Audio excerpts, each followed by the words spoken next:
Halo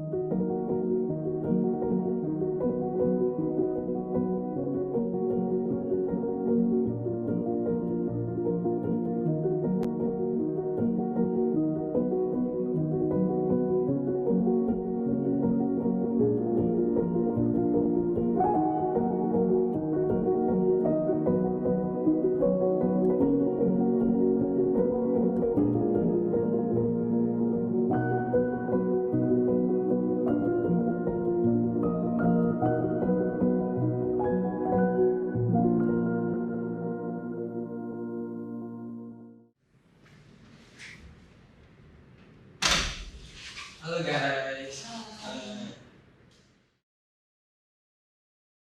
Oh ya guys, mungkin kalian udah lihat ya berita terkini tentang penyalahgunaan biaya docking yang terjadi di perusahaan BUMD Provinsi ABC.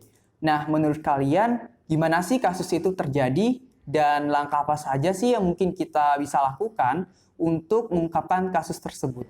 Nah, aku udah lihat beritanya tadi. Berdasarkan penjelasan yang ada di berita itu ada 3 dugaan kasus. Yang pertama, ada biaya docking kapal yang belum terbayarkan. Yang kedua, ada pungutan liar yang dilakukan oleh staf pengawas kapal-kapal feri. Dan terakhir ada kebocoran atau penyalahgunaan pembayaran pendapatan sebesar 10% dari nilai kontrak. Jika mengacu pada fraud, kasus biaya docking kapal yang belum dibayarkan masuk pada kategori fraudulent statement area improper disclosure. Untuk kasus pungli termasuk pada kategori corruption area economic extortion, sedangkan untuk kebocoran atau penyalahgunaan pendapatan dari pembayaran fee 10% nilai kontrak termasuk pada kategori aset misappropriation, tepatnya pada skimming atau pencurian kas yang seharusnya milik BUMD. Selanjutnya terdapat beberapa langkah dalam membuktikan kecurangan. Tahap pertama terdapat pra-perencanaan yang berisi keputusan penanganan. Tahap kedua perencanaan yaitu menyusun rancangan hipotesis, audit program, dan surat tugas pemeriksaan investigatif. Tahap ketiga yaitu pelaksanaan yang berisi hasil audit terkait jenis fraud, indikasi tipikor, serta kerugian negara. Dan tahap keempat berupa pelaporan yang nantinya akan menghasilkan LHA. Serta tahap terakhir yaitu tindak lanjut yang berisi berita acara serah terima LHA. Nah, jadi gitu teman-teman langkah dalam membuktikan kecurangan. Aku juga ngelihatnya gitu sih, kasusnya itu terjadi di perusahaan BUMD milik Pemprov ABC. Pada kasus tersebut terdapat beberapa pihak yang diindikasi sebagai tersangka. Yang pertama ada Mr. B selaku Direktur Utama perusahaan BUMD. Kemudian ada juga Mr. C yang melakukan pungli di KMP Tanjung 123 tepatnya di Dermaga 345 dan juga jajaran Dewan Direksi yang lain. Pada kasus tidak terdapat informasi pasti kejadiannya, namun apabila diasumsikan fraud tentang kasus tunggakan biaya docking kapal dimulai ketika berita acara penyelesaian pekerjaan dibuat tanggal 10 Juli tahun XXXX karena di tanggal tersebut belum dilakukan pembayaran ke dok perkapalan W. Kemudian, kasus pungutan liar terjadi ketika KMP mulai beroperasi, sedangkan fraud pada kontrak antara BUMD dan KMP terjadi ketika KMP memberikan 10% nilai kontrak ke perusahaan dari tahun XX1X hingga XX2X sesuai dengan informasi dalam berita tersebut. Nah, kira-kira kenapa sih kasus tersebut bisa terjadi? Berdasarkan teori fraud hexagon, itu ada motif dari pelaku untuk melakukan kasus ini. Stimulus. Berdasarkan motif ini bahwasanya pihak lapangan mendapatkan tekanan dari pihak yang lebih tinggi jabatannya dan direktur utama beserta direksi mendapatkan tekanan finansial. Selanjutnya yaitu capability. Berdasarkan motif ini, Mr. B selaku direktur utama memiliki tugas dan wewenang yang lebih luas dan tinggi.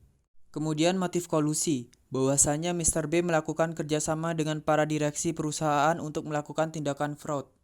Berdasarkan motif opportunity bahwasanya tidak adanya pemantauan dan pengawasan di lapangan, serta tidak adanya pengendalian internal yang baik di bagian keuangan dan pemisahan tugas dan fungsi pelaksanaan kontrak yang masih kurang. Dari motif rasionalisasi bahwasanya setiap pihak yang terlibat dalam kegiatan operasional BUMD berhak mendapatkan keuntungan tambahan. Kemudian anggapan bahwa pungli untuk kapal-kapal feri merupakan tindakan yang dibenarkan karena menggunakan fasilitas pelabuhan dan tidak menyetorkan fee sebesar 10% untuk keperluan pribadi itu tidak akan dipermasalahkan oleh pihak lain. Yang terakhir yaitu motif ego. Dalam tindakan fraud ini, Mr. B dan Mr. C berorientasi pada keuntungan pribadi dengan tujuan memperkaya diri. Karena Mr. B selaku direktur utama dari perusahaan BUMD Sementara Mr. C itu merupakan adik dari Direktur Utama Mr. B.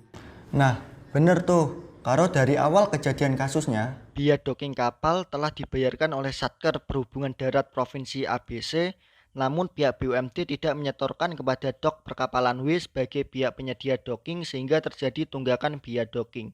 Kemudian Mr. C selaku pengawas kapal-kapal feri dari perusahaan BUMD yang meminta staf pengawas lapangan pada KMP Tanjung 123 di dermaga 345 untuk menyerahkan uang setiap trip kapal sebesar Rp500.000 dengan melakukan pungli. Dan yang terakhir yaitu perusahaan mendapatkan fee sebesar 10% dari nilai kontrak. Namun uangnya tidak masuk ke kas perusahaan karena terdapat kebocoran pendapatan pembayaran KMPA dan KMPB merupakan korbannya. Kalau terjadi fraud kayak gitu, berarti negara dirugikan kan ya? Nah, kira-kira berapa sih kerugian yang dialami oleh negara? Coba kita hitung yuk. Asumsi kerugian yang dialami oleh negara apabila diuraikan yaitu akan mengalami kerugian dari tunggakan biaya docking kapal sebesar 1,2 miliar sekian. Kemudian, kerugian dari pungutan liar dengan asumsi 1 tahun sebesar 1 miliar sekian dan kerugian pendapatan BUMD yang diasumsikan 10% dari nilai kontrak sebesar 128 juta sekian. Sehingga total kerugian yang dialami sebesar 2,4 miliar sekian. Wah, ternyata kerugian yang dialami negara besar juga ya. Lalu kira-kira siapa yang bertanggung jawab atas kerugian tersebut? Jadi atas kerugian negara tersebut, pihak yang bertanggung jawab yaitu Mr. B selaku Direktur Utama dan Mr. C selaku pemeras pungli.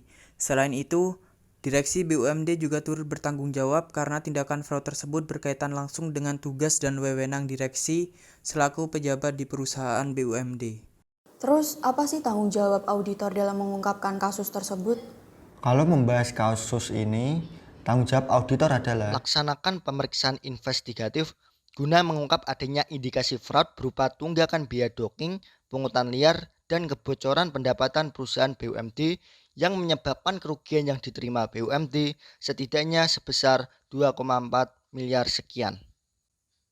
Dalam audit investigatif ini, auditor harus melakukan penelusuran menggunakan teknik audit investigatif dalam melakukan penelusuran guna menemukan fakta sebagai bukti dalam mengungkap kasus. Berdasarkan pasal 14 ayat 1 UU nomor 15 tahun 2004 tentang pemeriksaan, pengelolaan, dan tanggung jawab keuangan negara bahwa apabila dalam pemeriksaan ditemukan unsur pidana dan dapat segera melaporkan hal tersebut kepada instansi yang berwenang sesuai dengan ketentuan perundang-undangan. Oke, jadi dapat kita simpulkan bahwasanya untuk melakukan audit investigatif dibutuhkan informasi lebih lanjut mengenai nilai kontrak, waktu, dan lokasi terjadinya fraud, serta bukti pendukung yang berkaitan. Dalam kasus ini terdapat 3 penyimpangan berupa tunggakan biaya docking kapal, pungutan liar, dan kebocoran atau penyalahgunaan pendapatan sebesar 10% dari nilai kontrak, sehingga negara mengalami potensi kerugian keuangan negara setidaknya Rp2.494.174.630. Atas kerugian negara tersebut, pihak yang bertanggung jawab yaitu Mr. B selaku Direktur Utama beserta para jajaran direksi dan Mr. C selaku pemeras pungli. Sehingga dalam hal ini auditor bertanggung jawab dalam melaksanakan pemeriksaan investigatif guna mengungkap adanya indikasi kerugian yang diderita oleh perusahaan BUMD atau unsur pidana melalui pemerolehan bukti. Nah, menurut kalian, rekomendasi apa sih yang bisa ditawarkan untuk perusahaan ini agar kasus ini tidak terjadi lagi di masa depan? Nah, aku punya rekomendasi nih. Yang pertama, pemerintah bisa bisa menerapkan sistem pendanaan internal yang memadai berupa SOP atau standar operasional prosedur pertanggungjawaban tugas. Selanjutnya, BUMD dapat membentuk tim investigasi internal yang bertugas untuk mengevaluasi dan menyelidiki adanya indikasi tindakan korupsi. Kemudian, pemerintah dapat melakukan peningkatan tata kelola sistem pengendalian internal atau SPI dengan menjalankan audit internal yang diketuai oleh Kepala SPI dan dilakukan secara terpisah dengan pengawas BUMD. Selain itu, pemerintah dapat juga memperbaiki sistem penanganan pengaduan dugaan pelanggaran atau whistleblowing system Sebagai bentuk upaya represif untuk mengurangi tindakan fraud. Wah, rekomendasi yang sangat menarik dan baik untuk diterapkan di perusahaan ini. Mungkin bahasan kita pada hari ini selesai teman-teman, dan mungkin kita bahas topik ringan aja ya.